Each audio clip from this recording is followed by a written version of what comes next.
Y eso unido al hecho de que en el quehacer cotidiano nuestro, la administración es una parte fundamental en ese propósito, puesto que la administración no entendida como una técnica, sino como un hacer cotidiano que nos permite integrarnos a la cotidianidad de las instituciones, de las personas. Nosotros fundamentalmente somos administradores de instituciones educativas y eso nos lleva a hacernos también la pregunta por cuál es el sujeto, cuál es la persona que nosotros estamos educando. Si hoy podríamos hablar de educación fundamentalmente, si la pregunta por la educación sigue siendo una pregunta pertinente, o más bien si estamos hablando de entornos de aprendizaje, lo que aísla el hecho mismo de lo que es la educación. Y en ese sentido yo quisiera intentar hacer un mix entre lo que son los retos de la educación hoy, de la educación superior fundamentalmente, y la pregunta por la persona. En el siglo XIX, el siglo XX, un autor, Peter Drucker, establecía que la administración hoy se tenía que establecer bajo 4 parámetros que denominó las 4P: el entendimiento del producto, el precio, la plaza y la promoción. Pero más adelante, una escuela canadiense que tiene una raigambre filosófica desde la postura heideggeriana, postulaba que a esas 4P había que incluir el concepto de persona, porque finalmente todo lo que hacemos en educación, como todo lo que hacemos en administración, tiene un destinatario propio, que es un sujeto, que es el que consume, que es el que utiliza, o que es finalmente el sujeto propio sobre el cual se dirige la acción institucional o la administración. Y en ese sentido, la pregunta por la persona es la pregunta por los retos que tiene esa persona también en el modelo de comportamiento y de forma como se está educando, entendida también la educación como ese motor de desarrollo, pero también ese motor de pertinencia para los pueblos. En ese sentido, la pregunta por la persona es la pregunta también por la sabiduría, y una sabiduría sobre todo que se va midiendo en los detalles, lo que se dice y no se dice, lo que se hace y no se hace, lo que se piensa y no se piensa. Un autor como Michel Onfray decía que la universidad debe formar en el ser, en el saber, en el hacer y el sentir, porque la educación sin razón y sin amor no es más que la ruina del alma. Y lo que nosotros estamos viendo a propósito de esta pandemia, pero también de cómo la tecnología, hoy hablar por ejemplo de humanismo, sería una condición alterna al hecho de pensarnos más allá de la tecnología. Hoy estos aparatos inclusive ya hacen parte de nuestra corporalidad. Una persona hoy siente con mucho más dolor el robo de su teléfono celular al robo de su cuenta bancaria, o al hecho de que lo hayan quizá robado otro tipo de cosas. A veces es preferible que se le entren a uno al apartamento y se le lleven la nevera y el televisor, pero que no se le lleven el celular, porque allí uno tiene concentrada toda su inteligencia, su data, su memoria, ahí están sus contactos, ahí están sus recuerdos, allí están los medios de interacción. Entonces, la pregunta por el humanismo confrontada con la pregunta por la tecnología es también la pregunta o es el hecho de asumir una posición frente a la pregunta si el humanismo quebró o si el humanismo ya está replanteándose, y si dejamos más bien de ser instituciones o seres humanos o personas enfocadas en ese humanismo y más bien concentradas en una nueva forma de ser que es la tecnología. Y en esto quisiera, como sé que el tiempo es muy reducido, ir dando unos pasos muy abismales, me perdonan ustedes, pero es por cuestión de tiempo, hacia el tipo de persona que se va interrelacionando con la tecnología, o el nuevo modelo humano en relación desde la administración con esa tecnología. Y es que hoy el liderazgo o los líderes hacen parte de esos nuevos nombres, así como en el mundo de la filosofía se ha denominado al cyborg, así como hoy estamos hablando de los transhumanismos, estamos hablando de los ciberhumanismos. También quizá en el mundo de la administración ese sujeto tiene un nombre propio, esa persona tiene un nombre propio y son los líderes, o otros los han llamado emprendedores, pero digamos allí hay una serie de discusiones. A mí me gusta más la palabra líder porque la palabra líder nos ayuda a orientar sobre todo a ese sujeto, a identificarlo, a entender sus necesidades, a entender el contexto sobre el cual se está desarrollando en el campo mismo de la administración y cómo ese sujeto hoy tiene que construir su liderazgo a partir de 3 escenarios como lo son las capacidades, formación de capacidades, la tecnología y el emprendimiento.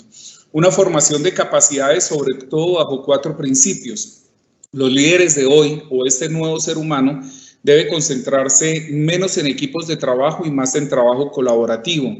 Tiene que concentrarse en menos procesos rígidos y más bien en ser un simplificador de esos procesos. Tiene que ser menos soñador y tiene que ser un planificador del cambio. Pero sobre todo, algo que en el mundo de la administración hoy resulta muy importante, y es que ese sujeto tiene que ser un generador de valor. Y un generador de valor entendido como aquel que tiene unos conocimientos y unas habilidades, y eso realmente suma para una organización, pero lo que realmente multiplica en ese sujeto y que lo hace ser el generador de valor de las organizaciones, de la industria, de la administración, pues es la actitud que tiene frente a esos cambios. Y esos cambios tienen que ver con la tecnología. Y hoy cuando hablamos de tecnología, pues tenemos que hablar de un mundo smart. Hoy las ciudades se piensan como ciudades inteligentes, hoy las organizaciones se piensan como organizaciones inteligentes, hoy la infraestructura, inclusive la arquitectura, ya hablamos de arquitectura inteligente, pero ¿qué es ser inteligente? Esa es otra pregunta que surge, porque al parecer la inteligencia se está relacionando mucho con la data. La inteligencia se está relacionando mucho con la analítica y entonces empiezan a aparecer las redes sociales y empiezan a aparecer las apps, las APIs, las diferentes formas como la tecnología se expresa para generar interrelación y esa es la forma hoy como tenemos para comunicarnos, como tenemos para emprender, como nos entendemos en el campo del soñar juntos, del liderar y sobre todo del enfocar el norte de lo que pueden ser las organizaciones. Y la tercera, que es el emprendimiento. En el campo, por ejemplo, propio de las universidades, el emprendimiento en la vida de la docencia tendría que ver con un enfoque hacia el estudiante, con un cumplirle la promesa de valor al estudiante y con hacer que ese estudiante inclusive sea mejor a otros. Bueno, en esa realidad, como nosotros nos vamos entendiendo, pues también las formas como se expresa esa realidad pues van cambiando. Por ejemplo, tendrían que cambiar los currículos para que de esa forma el currículo, siendo el corazón y el centro del proceso, hoy integre nuevas categorías como una educación 880, una educación para toda la vida, una educación que en medio, por ejemplo, de una pandemia nosotros nos tendríamos que preguntar qué es lo integral de esta educación y cuál es la promesa de valor que genera una educación sobre todo mediada por la tecnología, donde se han perdido la interacción, el contacto, el enamoramiento, donde quizás se ha perdido las posibilidades de relaciones y de la vagancia propia de la vida universitaria que también hace parte de esa formación integral. La pregunta de ¿para qué sirve lo que no sirve para nada? Por ejemplo, es una pregunta que resulta hoy pertinente en todos los escenarios de construcción, porque hoy el mundo de las organizaciones está enfocado, por ejemplo, en que en las personas se promuevan habilidades blandas, habilidades como el lenguaje, como el liderazgo, como la comunicación. Esas que no son tan blandas, que terminan ser muy rígidas, pues finalmente terminan siendo el vacío existencial sobre el cual hoy las personas tienen que asumir un mundo diferente. Una gestión de lo inteligente, un currículo que realmente sea flexible y que me pueda abordar en una serie de interrelaciones donde el asignaturismo vaya inclusive ya cruzando el río, porque hoy tenemos que entendernos más allá del asignaturismo, es bajo una serie de competencias y una serie de necesidades sobre las cuales hoy tiene una persona que se encuentra sola, una persona que se encuentra inclusive diluida en el mundo de las redes sociales, en la falsa información, en las noticias falsas, en la necesidad de entender y de reclamar un protagonismo en un mundo que le está dando toda la vitrina gratuita para hacerlo. Y entonces es ahí donde el currículo tendría que ir al rescate de lo humano, si es que lo humano tiene alguna posibilidad de rescate. Y entonces uno pensaría que las industrias, el mundo de la administración y el mundo de la educación deberían fortalecerse bajo 3 principios fundamentales: el pensar, el comunicar y el convivir. Hoy necesitamos sujetos pensantes con unas relaciones diferentes. El pensamiento ya no se estructura como quizá lo aprendimos matemáticamente nosotros y nuestra generación. Hay una discusión inclusive en los cambios generacionales. ¿Qué va a pasar de esa generación que hoy son los baby boomers que se están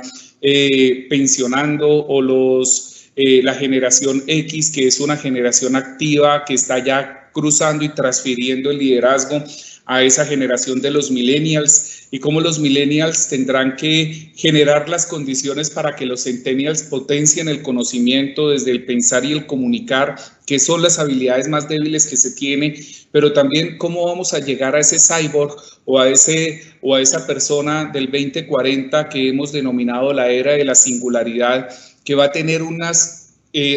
rupturas importantes en el convivir, porque las interacciones se han perdido y porque las posibilidades de comunicación también se han perdido. Entonces, allí tenemos sobre todo un importante reto por empezar a hacer algunas distinciones entre el digitalizar con el virtualizar, entre lo que denominamos la transformación digital, la era de la transformación digital, como es la era de la cuarta revolución o la era 5.0, que es la era de la interacción completa, la era de la singularidad,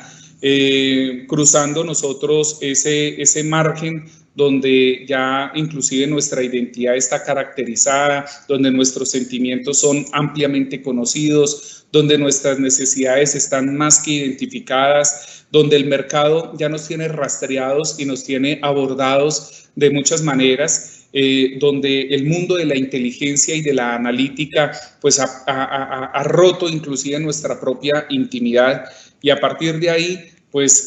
conceptos como los que hoy surgen de innovación, conceptos como los que hoy surgen de disrupción, del design thinking, de nuevas metodologías, pues lo que hacen también es entrar en ese mundo propio, íntimo de la persona, para generar una serie de rupturas desde allí. Bueno, eso digamos como en un marco muy amplio. Los retos no solo de la educación, sino que también la administración en torno a la persona tiene, no solo para transformarse, sino para definirse, porque al parecer hoy la pregunta, por ejemplo, en el ámbito de la administración, es cómo vamos definiendo las cosas. Se nos han perdido los conceptos y la teoría organizacional hoy se encuentra en una crisis muy importante, porque la gente siente una invasión de lo que es el mundo de las organizaciones con su propia intimidad.